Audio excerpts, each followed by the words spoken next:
Look at that, guys. We have got ourselves a UFO. And wait, what is this? Could it be?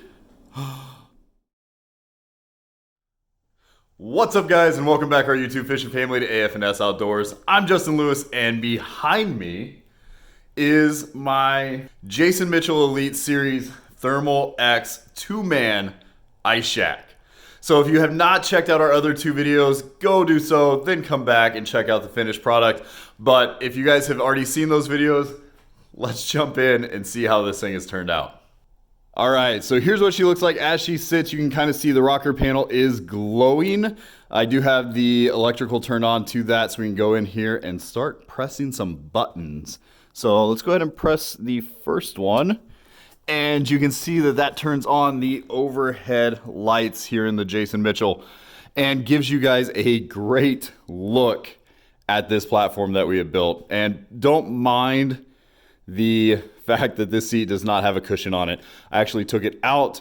I put it in our one-man Kenai Pro because Upper Red Lake has locked up, and I believe we will be up there fishing later this week for the first time this season. So that's why that is off. But again, for those of you guys that have not watched the other videos, this is not the sled that I pull by hand. This one gets hooked onto like an ATV or primarily my truck when it is safe to drive out. She is heavy. I think she comes standard around that $120, $130 range. So with everything in here, she's probably 150, 160. I honestly don't know. I haven't weighed her yet. So we'll see, but fully loaded, she is heavy. Whereas this one is 48 pounds.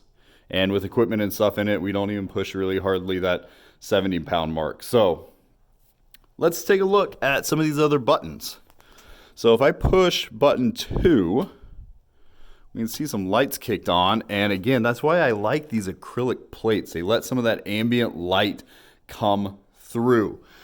So where's that light coming from? Well, let's fold down some seats here and you will see that inside all of the storage units, we have ran white LEDs so that we can see at night. So back here right now, none of this stuff is really organized. It's just kind of thrown in. We have white LEDs, same thing for underneath the seats. So underneath the seats, we actually went ahead and put some tubs too, those milk crate tubs, just to kind of help keep everything secure and nice. But I think it looks good with the ambient light coming through. So let's click the overhead lights back on and press the third button. Third button controls our glow cups. So these cups I actually ordered off Amazon. They came with a blue LED ring down in the bottom. We actually took those out and just ran the black light boat lights so that they're waterproof in these cups themselves, and took those blue ones out because I didn't want to drill any more holes. There weren't really any more good locations for holes for additional glow cups on top of the cup holders that we already had, and the blue lights really didn't add any real benefit other than looking cool. So we went ahead and just rigged those up so both myself and whoever's fishing with me have a dedicated glow cup for themselves.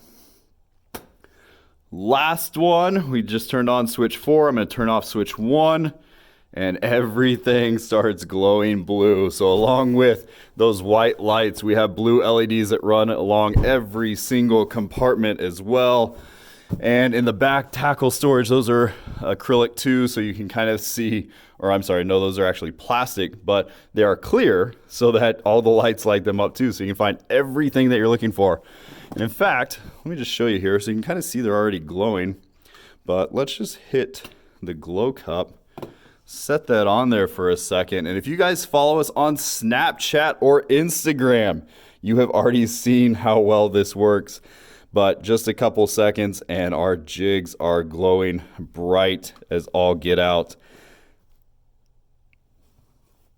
Absolutely love those glow cups, and those lights work so well. let's just take a step back for a second and appreciate how this thing looks with those lights on. We do have 3 external LED strips on the outside. They light up the holes and all the equipment that I have out in front of us when we're fishing at night. So again, just another little feature that I really liked. So there she is, guys. I think she turned out great. Can't wait to hear what you guys think too. Seemed to be a pretty big hit on our Instagram and Snapchat feeds. So again, if you haven't checked those out, go check them out. But that's about it, guys. I mean, I'm super happy with the way it turned out. Everything is really accessible, from the bucket to the tackle storage, this 7-gallon tub, which I really just kind of carry around for like food and stuff like that. But having each angler have a dedicated working station. So, well, let's flip some lights on while we have them. There we go. So each of us having a dedicated station where we can put our own baits, cell phones, whatever it is, along with like the netting that you can store stuff into, and then your own glow cup station. I think all of that turned out great. I guess the only thing I didn't show you guys, and it's just because we haven't really, it's done, but we don't have the right batteries in there yet. So we ordered some lithium batteries, but here's kind of the control center. Quite frankly, the electrical was the hardest part for me. I don't do a lot of electrical work. I understand the basics, but I was doing quite a bit of soldering and stuff through here to get all these lights done, and messed it up a couple times. Had to start back over on a couple items too. So wasn't real happy with that. But as you guys can kind of see in here, what I have is I just have a quick little breaker, so it turns off everything. But I can pretty much manipulate it by hand, which is really nice, especially when it's dark, to kind of figure out how that all works. I will say with this rocker panel, the one thing that I really didn't know about that rocker panel is I tried to run all of the grounds into like 1 or 2 main connections and then connect that to the battery. That is not the case. Each individual switch, everything that you put in here had to be like individually grounded. So I have actually a ground terminal right here. You guys can kind of see it. So all of the ground runs to there, while the positive wires do run to the switch, and then out of the switch there's primarily 2 main positives that hook to the battery. Comparatively to the rest of it, I didn't share a lot of that electrical piece, but it was really just because it was new to me and kind of a challenge, and I had already like installed most of the platform, so I was kind of crawling in and out of spaces to try to get the electrical done exactly the way my OCD wants it done. But other than that, I think it turned out great.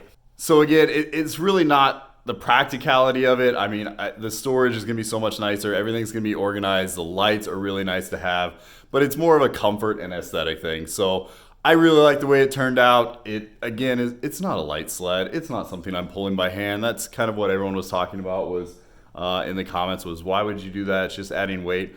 Because I don't care about the weight. I said that in the video, so if you actually like paid attention to the video, I mentioned it before, is I just don't care about the weight on this sled. The truck pulls it. I could not care less. Whereas something like this one's empty. The only thing that we're doing to modify that one is I'm putting in some overhead lights. Man, the wind is really strong, blowing against the garage door.